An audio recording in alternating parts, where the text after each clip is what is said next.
Tagad turpinām, kā jau teicu, šodien pirmajā sesijas daļā ar Bērnu Kliniskās universitātes slimnīcu inovatīvu un mūsdienīgu asinsvadu pieeju pilotēšana ir mūsu nākamais pilotprojekts. Vai būs nepieciešams statīvs? Jā? Labi, tad statīvu mēs atstājam. Pastīsimies, kā mums tur ar garumiem ir. Šitā, ja? Būs labi? Tā, un tur visam vajadzētu strādāt. Jā. Labrīt, mani sauc Ivars Veģeris, esmu anesteziologs, reanimatologs Bērnu Kliniskajā universitātes slimnīcā. Pastāstīšu par mūsu projektu, tātad inovatīvas un mūsdienīgas asinsvadu pieejas. Kontekstam tātad intervenos pieeja ir gandrīz universāla visiem hospitalizētiem pacientiem. Absolūtiem vairākumam ir kaut kāda veida intervenozais kateters. Grūtības to ievietošanā ir biežākas nekā mēs domājam, īpaši bērniem, īpaši zem 3 gadu vecumu un zīdaiņiem pat līdz 40–50%. Un tad katetera ievietošana ir saistīta ar diskomfortu visiem, īpaši bērniem. Un tās ir ne tikai sāpes, bet tās ir arī bailes. Sāpes varbūt ir īslaicīgas, bailes paliek. Un tātad ir pacientu grupas, kuriem šīs asinsvadu pieejas būs nepieciešams ilgtermiņā. Tā var būt nedēļas, mēneši un atsevišķiem pat gadi.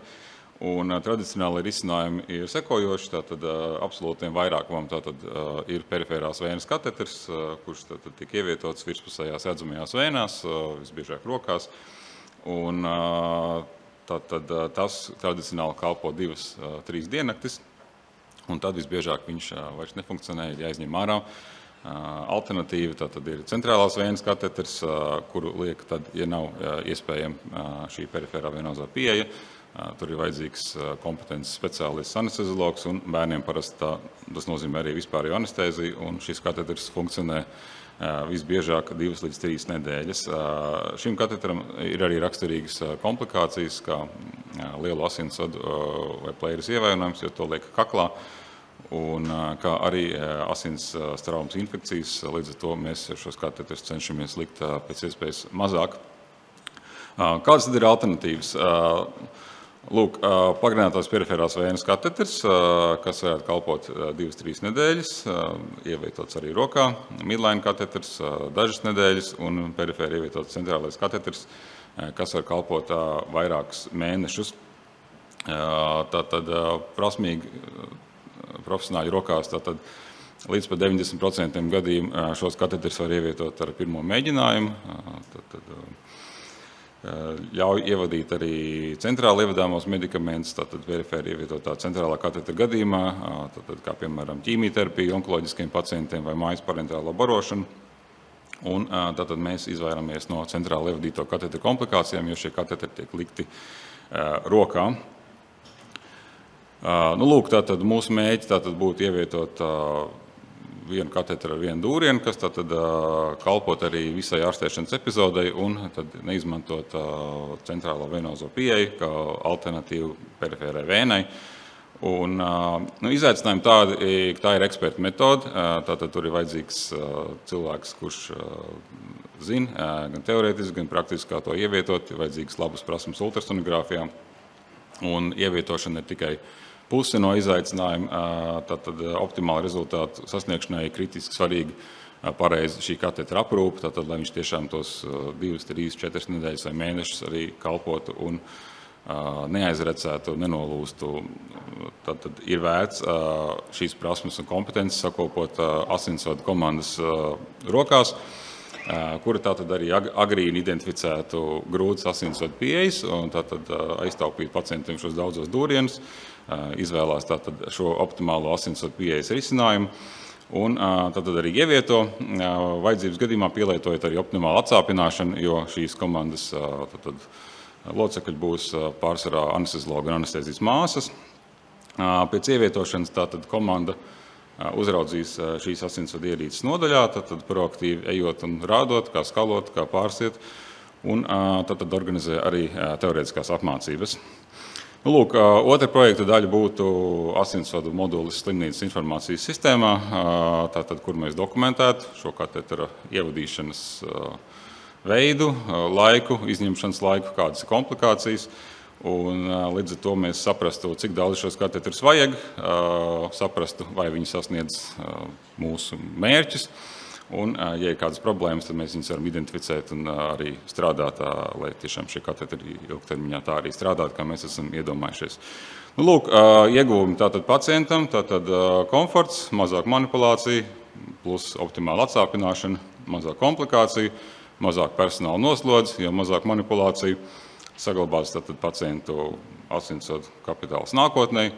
Un iespējams arī mazākas izmaksas, jo tātad katetera cena ir tikai šī aizberga redzamā daļa un arī netieši ieguvumi, tātad palielinot tātad interesi par asinsvadu pieejām, tad iegūs arī tie pacienti, kuriem ir tradicionālās asinsvadu pieejas. Tas arī viss. Paldies! Paldies! Paldies par prezentāciju. Metamies iekšā jautājumu sadaļā. Kas traucēs šādu risinājumu un pieeju ieviest agrāk? Tātad tā ir inovatīva pieeja, šī vārda tiešākajai nozīmē. Tātad šīs asinsvadu pieejas ir popularitāti guvušas pēdējo 5-7 gadu laikā. Daļa no pētījumiem, rekomendācijām faktiski ir iznākušas tikai pagājušā gada nogalē vai šogad. Tātad šīs risinājums ir tiešām inovatīvs. Ja?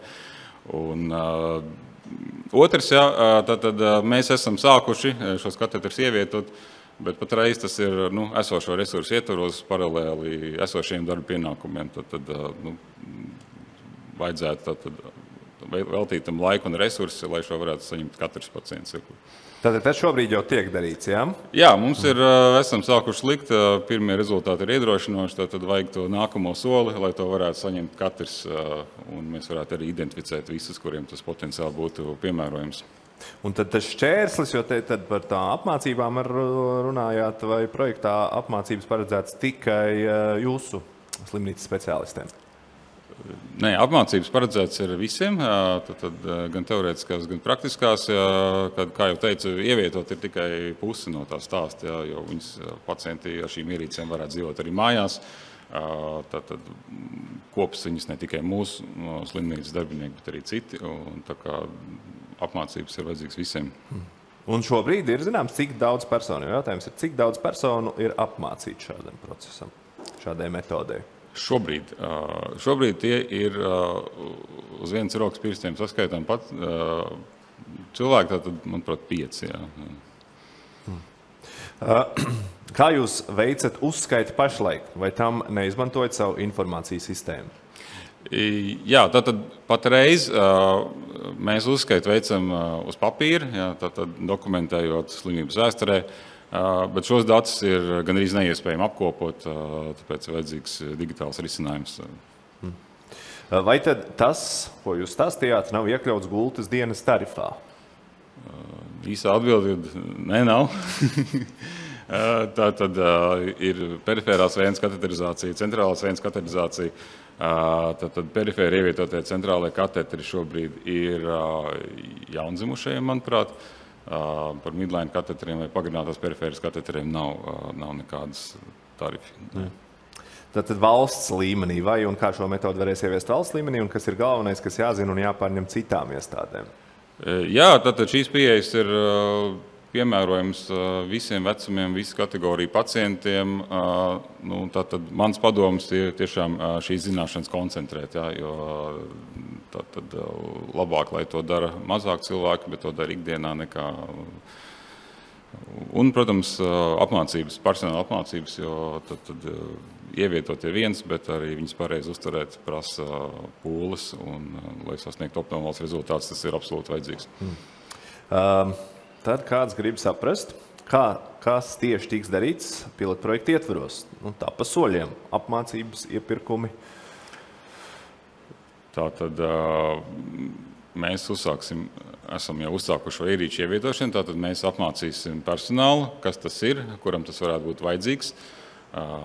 Sekojoši tātad mēs izveidosim asinsvadu komandu, kurai būs noteikts darba laiks, telefons, uz kuru zvanīt, konsultēties, tad organizēt šī katetera ievietošanu. Protams, mēs iepirksim arī šīs ierīces un visus palīgu materiālus, kas ir vajadzīgs šo ierīču nevien ievietošanai, bet arī pārsiešanai, tie ir pārsēji, tie ir arī kaut vai tāda zaķīte, kas iet pāri šim kateteram, lai pacients viņu varētu ikdienā dzīvot, viņam netraucētu. Tas ir Un, protams, arī pašu apmācību izdevumu. Te tāds precizējošs jautājums. Teicāt, ka paralēli darba pienākumiem tas tagad ir jāveic. Kā to uzturēsiet pēc pilotu finansējuma, kad nauda beigsies? Pēc pilotu finansējuma, labs jautājums. Tātad, ja šīs ierīces sevi attaisnos, tad, protams, es ceru, ka es neesmu tas, kurš slimnīcā skaita naudu. Es nevaru precīzi atbildēt, bet es ceru, ka būs motivācija arī turpināt. Pat reiz pirmie rezultāti ir iedrošinoši.